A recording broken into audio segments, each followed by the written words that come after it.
Do y'all actually care what happens in this movie, or do you just want to know if the dog makes it? Because I can save myself a ton of time, but I'll do it anyway.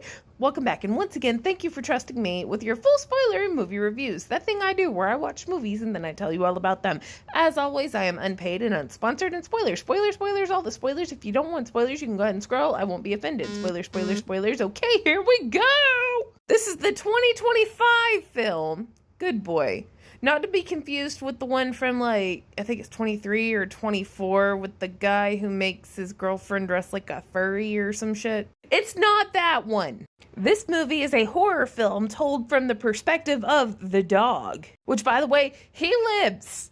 He lives. The dog lives. The doggy is okay. Well, psychologically, probably not. But physically, the dog is alive. But also, the end hurt my heart. Do y'all remember that episode of Futurama? You know the one I'm talking about with Seymour the dog? There was some insinuation about another dog like that, and I thought that's what this was gonna be, but it changed up a little at the end, and I just sat there like, don't you do it, don't you dare do it. If you do it, I'm going to rip you to filth. But they didn't do it, so we're okay. Also, so what you need to know before we even get into what exactly is this about, not that it matters, is that one, the dog in this movie actually has zero idea he is in a movie. He is not a professionally trained stage dog or anything like that. He is actually the director, writer's, whatever dog, and the film was made by and the film is made by a husband, a wife, and their dog. The movie took over 400 days to shoot because it's just them inside their homes. And as far as Indy the doggo knows, he's just hanging out with his peoples. You can actually hear all about it and see how they made the movie there at the end, because there's like a whole how-to, which is really fucking cool. And that made my heart very happy after all this. So kudos to the filmmakers. You did good. Thank you. Now, what's this about? Well, like I said, everything's from the perspective of the dog.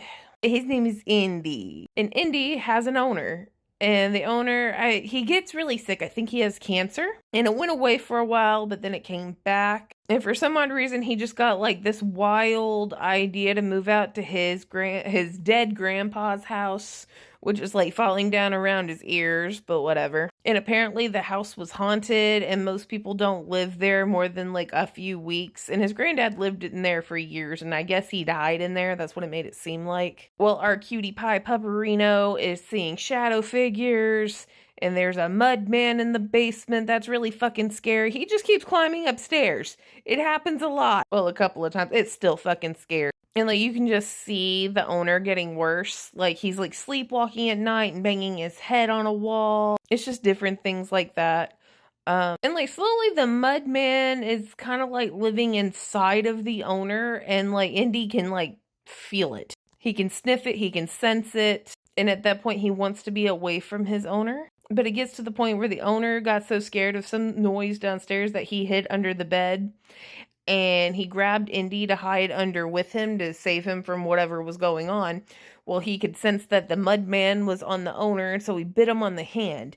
And then the owner chained him up outside to the doghouse, which I was about to be done with. I have a complete disdain for just leaving dogs on stakes outside. That pisses me off more than anything. And it was raining outside. And I understand that I need to give grace because he was so sick. He was actively dying, like in agonal breathing, but still. Well, anyways, the dog's fighting the mud man, and he finally gets away. He can hear his boy inside, agonal breathing. So he runs through the cellar door, through the basement, which is really scary, and we see a skeleton of a dog there at the bottom, which happens to be the body of the ghost dog he's been seeing this whole time.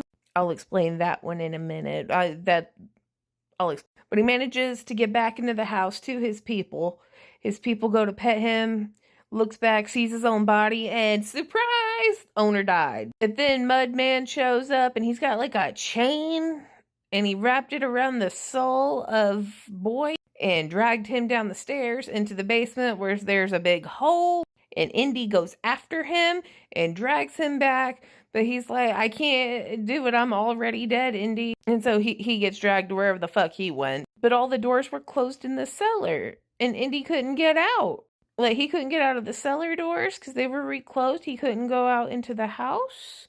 All he could do was wait outside of the hole that his people went into. And I was like, oh no, it's gonna be Seymour. And like, there was a skeleton of Grandpa's dog down there, so presumably that's what happened to Grandpa's dog. It Seymour'd. He waited for his owner to come back because he couldn't get out. And I thought it was gonna happen again. But it didn't, because Boy's sister came back to come check on him. And, she's all upset, but she finds Indy in the basement. And she's like, come on, Indy, let's go. You can come live with me. And he's getting ready to go out, but he hears his owner whistling. And he was going to go back and wait, but then he goes with his, with sister. The end. I am so glad this movie was only 78 minutes long. Had it been longer, my heart could not take it. My heart could not take it. I think that's why they had to put the making of on here. It was a good movie though. It was a good movie. I was having a hard time. I was like, oh, don't hurt my puppers. But he's okay. He's a good boy. 10 out of 10. Okay, bye.